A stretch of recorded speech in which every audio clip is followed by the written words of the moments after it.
Magandang araw mga kagarden. Ngayong araw po mga kagarden, magtatambak po tayo ng ipa dito po sa ating garden. Kasi tulad po niya, no, nakikita nyo po. Ayan po mga kagarden, no, na anuan na po ng damo. Ayan. Ayan, tulad po nito. Ito po kasi mga kagarden, ala pa po itong tambak na ipa. Tinambakan lang po namin to, mga ilang sako lang ng ipa na sunog, pero hindi nga po tumalab dahil nag-uulan po nung nagtambak po kami. Naanod lang. Ngayong araw mga kagarden, magtatambak po tayo ng ipa. Ito na po yung natambakan po natin. Ayan. Ayan. Ito po. Ito po yung mga hindi po natin natambakan. Ayan. Naanuan na po ng damo. Nilamon na ng damo. Wow! Ngayon, bakit po kailangan natin magtambak ng ipa dito sa ating garden? Tulad ng halimbawa, pagpapatungan po ng ating mga kung kayo po nakakapunta po kayo sa mga farm, mga ka-garden, mapapansin nyo yung kanilang farm, nakatambak po yung sa flooring po nila yung ipa. Bakit po? Ang number one po doon, para yung damo hindi na po siya tumubo. At ang isa pa po doon, yung mga halaman po kasi natin, mga ka-garden, tulad po niyan, halimbawa malaki na po siya, lumalabas po yung ugat, kagaya po nito, oh, yan, lumalabas na po yung ugat niya. Ngayon po lumabas po yung ugat niya at yung flooring po niya lang ipa, direkta pong yung ugat niya direktang kumapit sa lupa, mahirap po siyang tanggalin. Hindi na po siya matatanggal, direct doon na po siya mag-i-stay.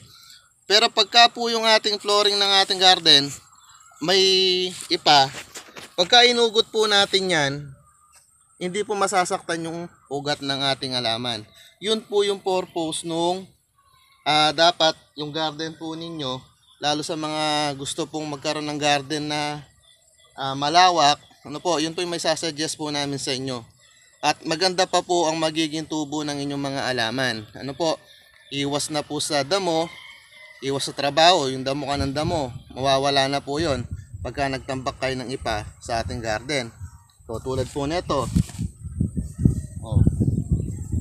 Lalo po kayo, kung kayo mga busy na wala din nyo na maharap yung pagdadamo, tulad po nito, no? Oh. Ayan, no? Tingnan nyo po, oh. Ito po mga garden, sinasabi po namin, no?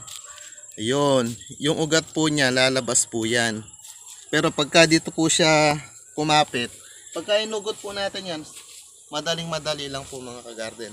Kaya, gawin nyo po, kahit mga ilang sako lang po, magtambak po kayo. Lalo kung kayo, nagsisidling po kayo, tulad po na itong mga denyum po natin ngayon. Ayan. Dahil po dito sa bakod, mga ka-garden, hindi po natin maiwasan yung sobrang dami ng damo. Kaya itong part po ng ating garden, lalagyan po namin siya ng tatambakan po namin siya ngayon ng ng ipa. Ayan, no? Ipa po yan. Ngayon, ang una po namin ginawa nung bago po namin tinambakan ng ipa to, at puno-puno nga po ng ng damo, inisprayan muna po namin siya ng pamatay damo. Yun po yung P-Max. Kung kayo naman po ay wala naman pong ganon damo yung inyong garden, pwede nyo na po i-direct na tambakan yung inyong dito po kasi maraming damo, kaya kinailangan muna po namin mag-spray ng pandamo. Tapos pagkatapos namin i-sprayan ng pandamo, inasarol po namin para check na malinis po yung paglalatagan ng aming ipa, para hindi na po tumubo ulit yung damo. Tapos po mga ka-garden, yung ginamit po nating ipa, dalawang klase, isang bagong ito nga, yung bagong giik po ba tawag dito? Kiskis. Bagong kiskis na palay, ayan. Pero yun po nga po yung suggestion namin. Kung meron po kayong mabibili, yung bago po ang ilagay nyo. Kasi kung yung bulok tulad po nito, bulok po to, sayang. Ito po kasi mas maganda sa halaman pagka bulok na po yung ipa. Pero ang kainaman din po nito, halimbawa yung ilalagay nyo po na ipa ay bago, darating yung araw mabubulok din po yan. magagamit din po natin na pang pantanim sa ating mga halaman. Kaya yun nga po, wag po kayong magtambak ng ipa sa garden nyo na makamenos po kayo ng trabaho nang di na po kayo bunot ng damo. Tulad po namin, tingnan nyo po nangyari sa adenyum po natin, no?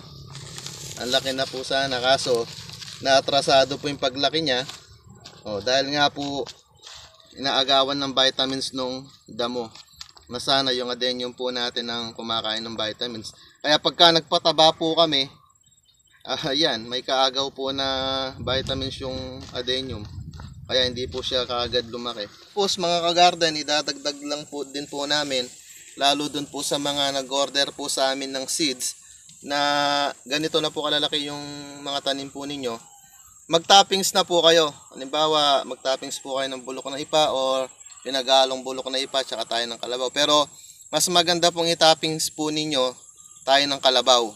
Ayan o, tulad po nito, nag-toppings na po kami ng pinagalong ipa tsaka tayo ng kalabaw. Ayan o. Kasi kailangan po yan mga kagarden, lalo po doon sa mga border sa amin ng seed na nagtanim na po. Ayan, para lalong bumulas po yung mga adenyum po ninyo. Ito po yung RS hindi po to rare. Kasi yung iba nagtataka, sabi nila rare daw po ba to? Hindi po. Lalo po doon sa bago sa channel po namin, ito po hindi po siya rare na tulad po nung pino-for sale po namin na nakikita nyong kakaiba yung bulaklak. Ito po kasi yung RS na iginagraph po natin. Doon po sa mga bago po sa aming channel na ngayon lang po nakakapanood ng aming mga vlogs. Ayan. Ito po yung RS or rootstock kung tawagin po nila.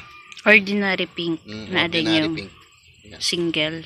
Ayan po mga kagarden, na sana nakapagbagi po ulit kami ng isang tips sa inyo, at yung pagpapa-order po sa ating seeds at sa ating grafted adenyum, tuloy-tuloy lang po at di po yun nawawala. Mag-inquire lang po kayo lagi sa aming FB page, Vince Gumamela. Ganyan po, maraming salamat mga kagarden.